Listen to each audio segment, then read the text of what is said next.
of you know that there are some things in your life that you need to change? Be honest. Raise your hand if you know there are some things that you need to change. Okay, great. So you ready? I'm going to do an exercise with you. Will you do it with me? By the way, I couldn't hear you. Will you do it with me? Yeah. Excellent. This is a good group. No wonder the Patriots are like winning championships year after year. So everybody stand up. And I want you to think for a minute.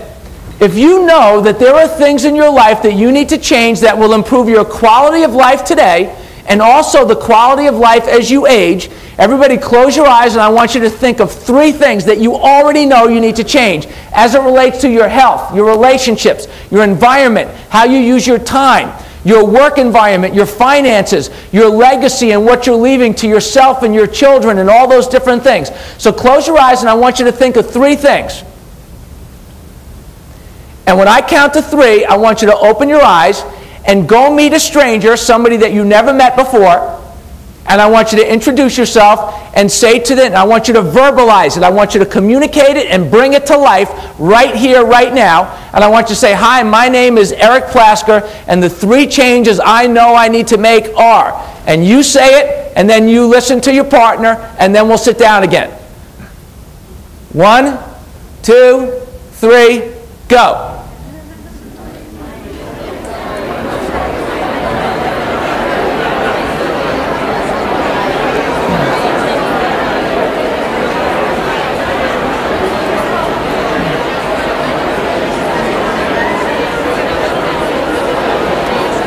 Here's the cool thing about this.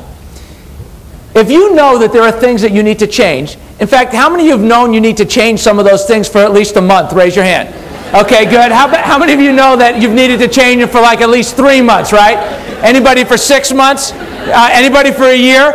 Anybody for a decade? Anybody for a decade? Right. I got some bad news for you. You ready? It's not going away. See, the thing is if these are the things that you know that you need to change, and you know you've needed to change them for a really long time, it's probably not going away.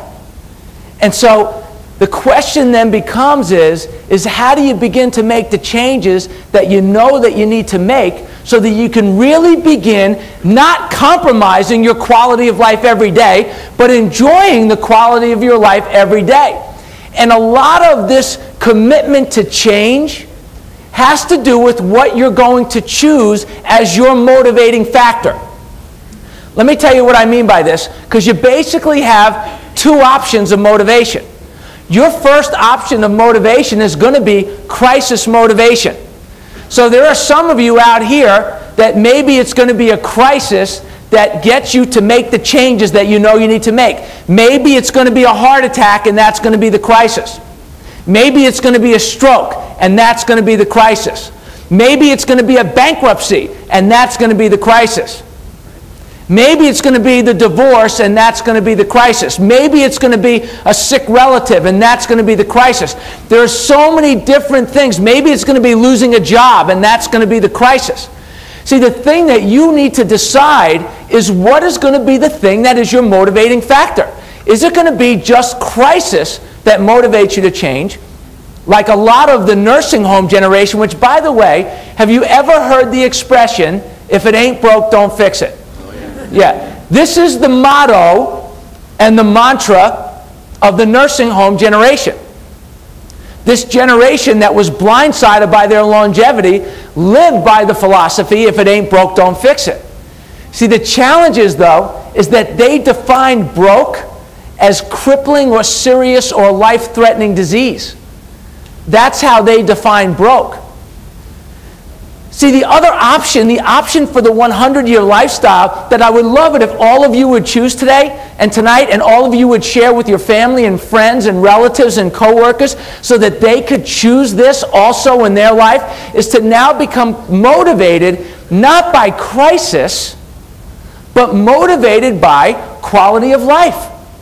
By quality of life choices that give you the opportunity to enjoy your best life every single day. See, rather than waiting till your pants don't fit to be motivated to eat healthy, Eat healthy as a part of your lifestyle. See, watch, what the 100-year lifestyle is really all about is it's making the changes you know you need to make and then making those changes your new lifestyle.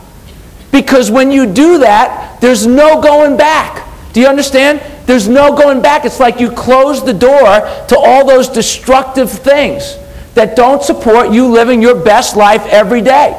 And so which one is it going to be for you? Is it going to be your crisis motivator, or is it going to be a quality of life motivator, wanting to live in abundance, wanting to experience balance with your family and your kids and your special someone in your life?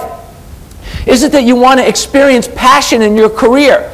Is it that you want to keep yourself inspired and involved in your community by working in causes that you're passionate about, that you truly and really do believe in?